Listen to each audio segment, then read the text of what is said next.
Intinya didikan militer banget lah. Makanya seperti tadi aku on time kan nyampenya. Karena memang didikan dari kecil, seberapa sukses pun kita bukan berarti kita tidak menghargai waktu orang lain.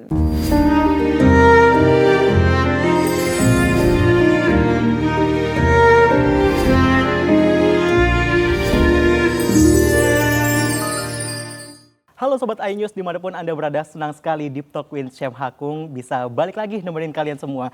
Hari ini kita bakal ngobrol dengan sosok yang inspiratif yang udah melanglang buana di dunia entertainment kurang lebih selama 20 tahun. Kita sambut Cinta Laura. Halo. Sebenarnya ya you're right sih, hampir 20 tahun. Tapi baru aja 2 bulan yang lalu aku merayakan anniversary karir aku yang ke-19. Jadi setahun lagi. Kak Cinta, I'm so happy karena bisa ketemu Kak Cinta yang dari dulu aku tonton di televisi dan sekarang bisa sedekat ini kita ngobrol. Wah, aku juga happy sekali dengar cerita Sam tadi. Berasal dari Cianjur, sekarang bisa jadi host di TV, pasti bangga banget orang tua Masya Allah. dan keluarga. Amin semoga. Kak Cinta anyway sekarang lagi sibuk apa setelah kalau misalnya kita ngelihat kan di layar TV udah jarang muncul kayak gitu. Sibuknya apa sih Kak Cinta sekarang? Ya, jadi aku ngerasa industri kreatif kita sekarang kan beragam banget ya. Ada orang yang fokusnya di TV, ada orang yang fokusnya di film, ada orang yang fokusnya di social media. Jadi walaupun mungkin buat seseorang kayak aku yang udah cukup lama di industri ini jadi pusing karena harus pinter konten, tapi juga harus bisa acting, harus bisa nyanyi. Bagusnya lebih banyak orang sekarang memiliki kesempatan untuk menunjukkan talenta mereka karena punya platform sendiri. Kalau kita ngomongin 2026 yang baru 3 bulan. Udah 3 masuk bulan 4 bulan. panjangnya masuk ke 4 bulan. Q1 itu aku lebih banyak kegiatan sosialnya. Kayak aku kan didapuk jadi ambassador UNICEF Indonesia. Yeah. Terus juga sebelum Lebaran aku baru aja ke Aceh bersama WWF Indonesia untuk mengunjungi korban-korban yang terdampak banjir bulan November lalu. Yeah. Jadi kalau 3 bulan pertama memang aku lebih banyak kegiatan sosialnya. Tapi kalau 3 bulan ke depan selain banyak sekali kerjasama dengan berbagai brand, aku juga lagi siap-siap mau syuting sebuah series. Oh iya? Dan intinya kalau kita ngomong gak hanya 4 bulan terakhir ya, tapi mungkin setahun terakhir aku lebih banyak ya di OTT karena web series zaman sekarang kan online kan di OTT. Dan mungkin juga beberapa teman-teman di rumah tahu bahwa banyak kegiatan di luar negeri juga kayak Paris Fashion Week, Cannes Film Festival.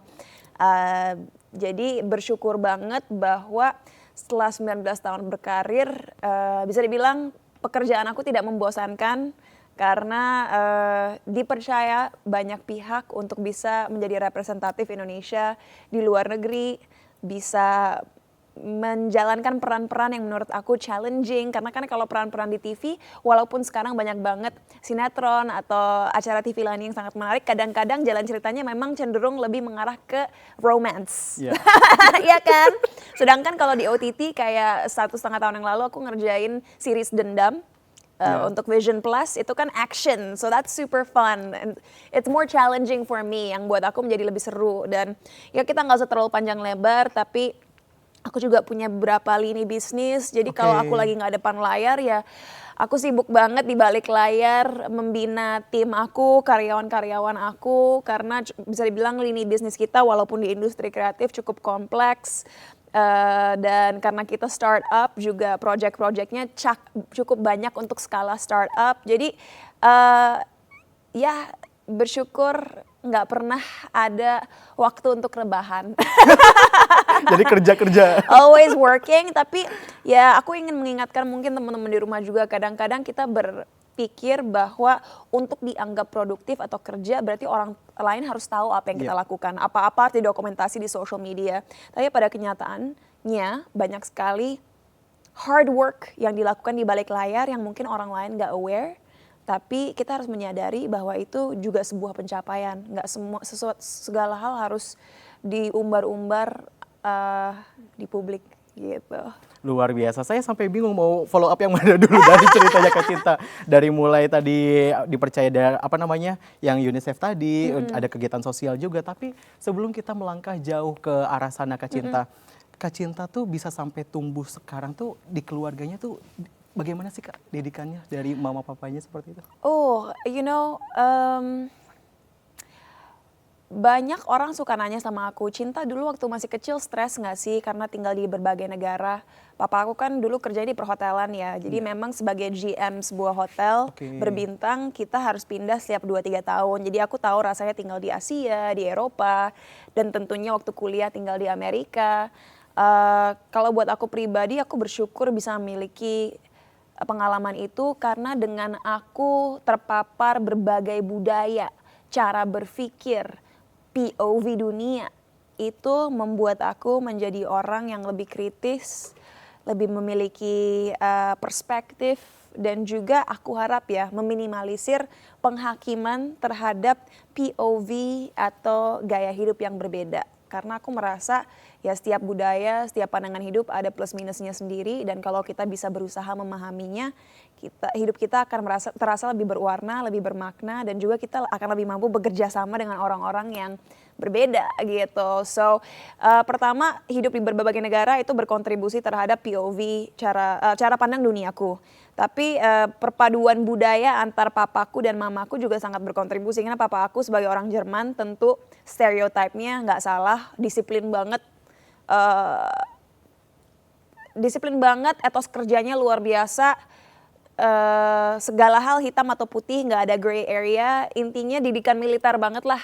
Makanya seperti tadi aku on time kan nyampenya, karena memang didikan dari kecil, seberapa sukses pun kita bukan berarti kita tidak menghargai waktu orang lain. So kayaknya aku bisa bertahan di industri kreatif hampir 20 tahun karena memang I'm a very disciplined person, dan orang tahu mereka bisa mempercayakan aku gitu, karena konsisten cara kerjanya. Kalau dari mama aku luar biasa juga, dia memiliki empati yang luar biasa, rasa kasih sayang yang luar biasa, dan dari dialah aku belajar untuk memedulikan orang lain dan menyadari bahwa kalau kita memiliki privilege dalam bentuk apapun itu harus digunakan untuk mengurangi kesulitan atau kesengsaraan orang lain. Gunakanlah privilege itu untuk memberdayakan orang lain.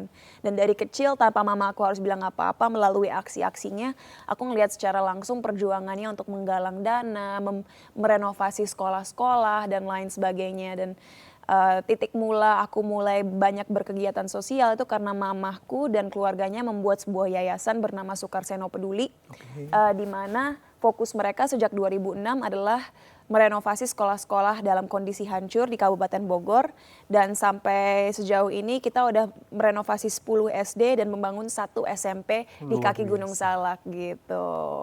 Luar biasa sekali perjalanannya. Ya. Kak Cinta, berarti dari seorang mamah lah akhirnya Kak Cinta tuh banyak sekali ikut peduli dengan ikut kontribusi misalnya pada saat musibah di Aceh lalu kayak gitu. Ya, jadi seperti aku bilang di awal tadi, gerakan aku. Oke, jadi biar nggak bingung ya, kan keluarga mama aku punya yayasan namanya Sukarseno Peduli. Iya. Itu yang merenovasi sekolah-sekolah di kaki Gunung Salak. Tapi setelah bertahun-tahun berjalan dan juga aku punya karir yang semakin besar, aku menyadari aku butuh sesuatu yang benar-benar milik aku. Aku nggak mau nebeng yayasan keluarga. Akhirnya tahun 2022 aku membuat sebuah gerakan bernama Act of Love. Bersamaan dengan anniversary ke-15 aku bergerak di industri kreatif. Act of Love ini adalah sebuah gerakan yang pada waktu itu fokusnya di 3 pilar, yaitu pendidikan, beasiswa, dan juga workshop kepemimpinan. Awalnya itu sebenarnya cuman sebuah gerakan yang setiap seminggu, setiap 2 minggu ada aktivitas, mau itu di panti asuhan, atau di rumah lansia, atau di pondok baca bagi anak-anak kurang mampu. Tapi lama-kelamaan karena banyak stakeholders mulai mempercayai kita dan kita aksinya konsisten, akhirnya beneran mulai bulan ini Act of Love berubah menjadi Cinta Laura Foundation. Jadi mulai April ini Cinta Laura Foundation menjadi yayasan yang seutuhnya, dan menuju Cinta Laura Foundation akhirnya kita bekerja sama dengan WWF Indonesia untuk memulai sebuah kampanye di mana kita menggalang dana untuk membantu beberapa desa di Aceh untuk bisa dia mendapatkan hidup mereka kembali lah, rehabilitasi tempat tinggal mereka, kehidupan mereka agar bisa kembali ke semula. Walaupun itu akan membutuhkan waktu bertahun-tahun ya.